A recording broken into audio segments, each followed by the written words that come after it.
फर्ज इंसानियत में खो जाऊं, हौसला इतना दे मुझे या रब, सबके गम में शरीक हो जाऊं। इसी शेर को अपनी ज़िंदगी में दाखिल करते हुए इज्जत महाब, काबिल एहतराम, ईमानदारी, सादगी और खिदमत खल्क की बेहतरीन मिसाल जो अक्सर अपने चुनाव में कहते थे कि मैं डूबता हूँ समंदर उछालता है मुझे, मैं डूबता हूँ समंदर उछालता है मुझे, न जाने कौन दुआओं में याद रखता है मुझे। और मुझे यकीन है जमाली साहब आपके आ जाने से धर्मेंद्र यादव पूरे प्रदेश के ऐतिहासिक वोटों से जीतेंगे। मैं गुजारिश करूंगा अपने आदरणीय जमाली साहब का जमानी विधायक जी का स्वागत करें।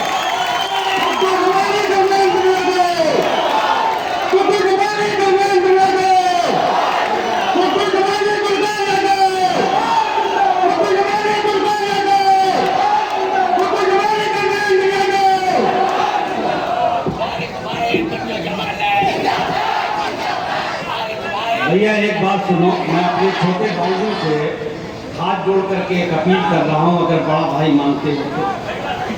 देखो मेहनत किए हो, इतनी भीड़ लगाए हो, जितना नारा लगाना था वो भी लगा दिया। अब हम बोल रहे हैं, प्रत्याशी महोदय बोलेंगे, अभी दुर्गा भाई बोल रहे थे, तो जब शोर होता है तो बात ठीक से पहुँच नहीं पाती है। इसलिए बच्चा थोड़ा शांति से सुन लो मेरे भाई।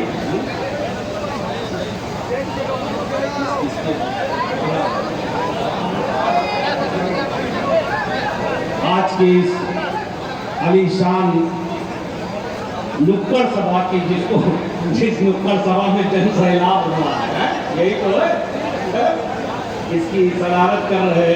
अच्छा, सदारत भी मामूली आदमी नहीं कर रहे हैं, इसीलिए तो उमड़ा अबरार साहब और इखलाक भाई, हम सब के गार्जियन, और इसका संचालन कर रहे तारिक भाई नगर अध्यक्ष, और नदीम भाई बगल में उनके खड़े हैं,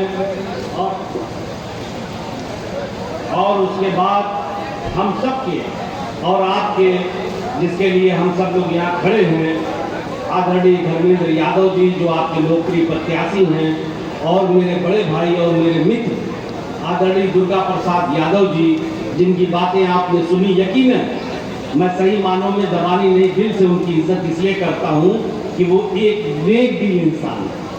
आज के ज़माने में इसकी बड़ी कमी है, अच्छे इंसान बड़े का अकाल पड़ता जा रहा, वो एक नेक दिल आदमी है। और आपके इस जिले के नगर पंचायत अध्यक्ष यानी नगर पंचायत तो है प्रथम नागरिक, पहला नागरिक इस डिस्ट्रिक्ट के आदरणीय विजय यादव जी, और इस नगर पालिका के जो हमारे चेयरमैन हैं सरफराज भाई, और परवेज भाई हमारे बड़े भाई, नदीम भाई, जोरार भाई, और शहजाद कुरैशी साहब, और हमारे ये शाहीन मंजूर भाई, और ये हमारे देखिए रामपुर से चल करके जिनकी बातें आपने सुनी, वहाँ के बुल्ला भाई, ये मेरे जामिया के रिश्तेदार हैं, मेरे जूनियर हैं, तनवीर भाई शाहजहाँपुर, और अभी हमारी ये बहन बोल रही थी, और आप सब जितने भी इस मंच पे लोग बैठे हैं। वक्त की थोड़ी कमी है, 5 मिनट में मुझे अपनी बात को ख़त्म करना है। जितने भी इस मंच पे लोग खड़े हैं, या जहाँ जहाँ मेरी आखिरी तक नज़र जा रही है, मुझे सब नज़र आ रहा है, दाएं बाएं बड़ी तादाद में लोग हैं। इधर सुलेमान हंस रहे हैं, आदिल भाई हैं, नौमान भाई हैं, गुड्डू जी, मत तो दुनिया भर के लोग, सारी हस्तियाँ यहाँ मौजूद हैं। और मैं आप सब लोग, सारे लोगों को मंच पे भी और उसके नीचे, आप सब लोगों को ये आपका भाई शाह आलम गुड्डू जमाली सर झुका के सलाम करता है, अस्सलाम वालेकुम, नमस्कार करता है, जय हिंद। बस अब उतना ही रखा, बस जवाब तक रखा हो गया। अब मेरे भाइयों, देखिए राशिद भाई वहाँ खड़े हैं, उसके बगल में राजू खड़ा हुआ है, सारे योद्धा तो मौजूद हैं। दुर्गा भाई, अरे ये तो बड़े क्रांतिकारी आदमी, कहाँ बोला कि ना। तो बहरहाल मैं अब कुछ भाषण नहीं दूंगा मेरे भाइयों, सही मानों में देख के तुम लोगों को कलेजा फूल जाता है, थकान दूर हो जाती है। सब बता रहे बात खुदा एकदम ईमानदारी से, इसलिए कि जिसके अपने भाई हों, हाथों हाथ लेने वाले, अगर वो कमज़ोर भी पड़ता है, थकता भी है, तो उसको देख करके कहते हैं ना कि माँ बाप को अपने बच्चों को जवान देख करके उनका बुढ़ापा दूर हो जाता है।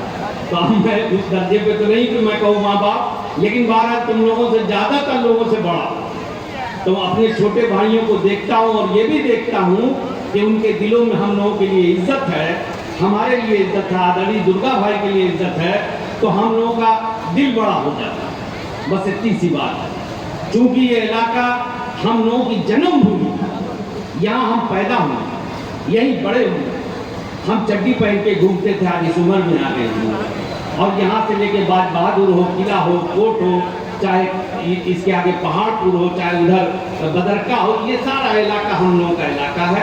हमने खूब गलियों की सब हम लोगों ने छाँटते गलियाँ उसकी धूल छाटते छाटते हम लोग यहाँ तक पहुँचे हैं। अब मुझे जो एक आखिरी बात आपसे कहनी है मेरे भाइयों, वो ये है कि देखो, ये हार जीत का खाली चुनाव नहीं, देश में एक अजीबोगरीब जंग चल रही है। यकीनन ये जंगी और ये जंग दो लोगों के बीच में है। एक तरफ वो लोग हैं जो इस देश को बर्बाद करना चाहते हैं, जो हमारी गंगा जमुनी तहजीब है उस पर हमला करते हैं। हम अपनी बात नहीं कहते, हमारे तो जो बारे में कहा जाता है, जो मेरी मिल्लत के बारे में कहा जाता है, वो एक अपनी जगह पे है वो तकलीफ, हम तो रोज उस जिल्लत को सहते हैं। लेकिन एक बात ये भी है कि उससे मैं आशावादी आदमी हूँ, तो मुझे मालूम है कि ये लोग मुट्ठी भर हैं।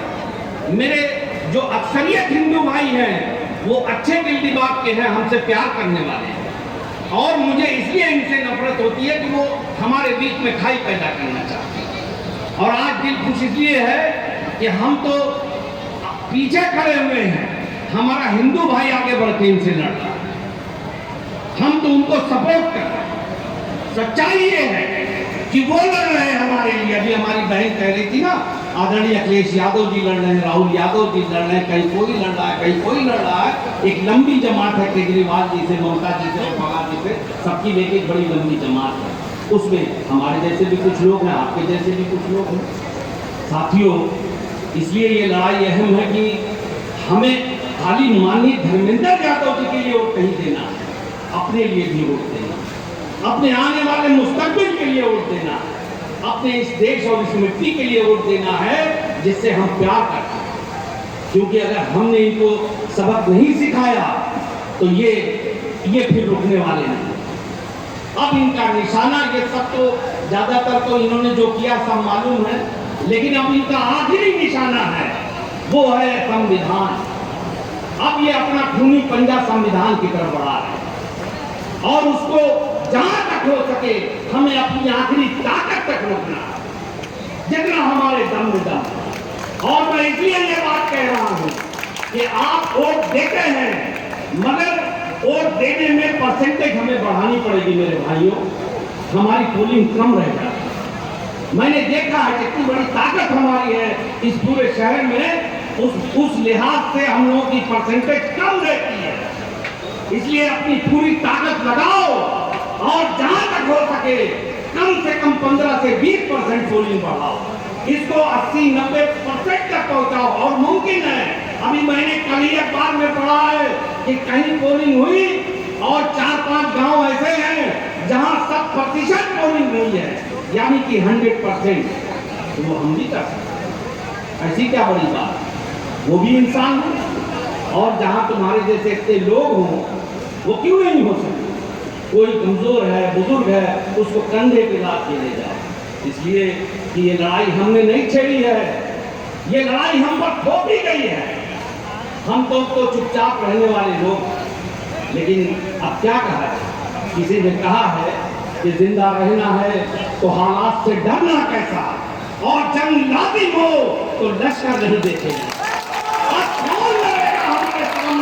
हमको किससे लड़ना है इस बात की कोई परवाह नहीं। और याद रखना, हमको जो कीड़ा मकोड़ा समझ के कुचलना चाहता है, हम उसको बताना चाहते हैं कि सुन लो कान खोल करके, हमारे बारे में लोग अक्सर कहते हैं हम वो लोग हैं कि जो जिसके बारे में कहा गया अपने आंसू को भी हथियार बनाने वाले, मुर्दा लोगों से औजार बनाने वाले, हमको देख बेकार समझती है सियासत, लेकिन हम इस मुल्क की सरकार बनाने वाले हैं। वो तब मुमकिन होगा जब हम एक मुट्ठी बन के खड़े हो जाएंगे। कुछ चालाक लोग और आरएसएस के लोग हमारे लोगों में फूट डालते हैं, हमारी मिल्लत को बांटते हैं।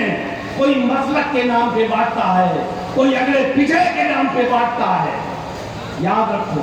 लेकिन जब हम पे जुल्म होता है तो कोई हमसे ये नहीं पूछता कि मैं तुम किस मसलक के हो। इसलिए मेरे भाइयों, मैं एक आखिरी बात कह के आपसे जा रहा हूं कि ये मौका है, इसे चूकने मत देना। जिंदगी भीख में नहीं मिलती, जिंदगी बढ़ के छीनी जाती है। सर झुकाने से कुछ नहीं होगा, सर उठाओ तो कोई बात बने। मेरे भाइयों, मैं तो तुम लोगों के लिए जीता हूं। मैं कसम खा के कहता हूं कि मेरा दिल धड़कता है अपने नौजवानों के लिए, और मैं अल्लाह से हर बार में दुआ मांगता हूं कि मालिक मुझे कुव्वत दे, मैं अपने जिले के नौजवानों के लिए कुछ कर सकूं। और जब भी मुझे मौका मिलता है मैं करता हूं। इसलिए मेरे भाइयों, मैं तुमसे ये अपील करके जा रहा हूं कि आप 3-4 दिन सोना मत, एक भी वोट बटना नहीं चाहिए। सब धर्मेंद्र जी को साइकिल को देना है, क्योंकि अगर देश में कोई नेता लड़ रहा है, सीना तान के लड़ रहा है, तो अखिलेश यादव है। इसलिए हम लोग माननीय अखिलेश यादव जी के साथ हैं। जो लड़ेगा ये कौम उसके साथ खड़ी रहेगी। इसी के साथ मैं अपनी बात खत्म करता हूँ। खुदा हाफिज। बहुत शुक्रिया।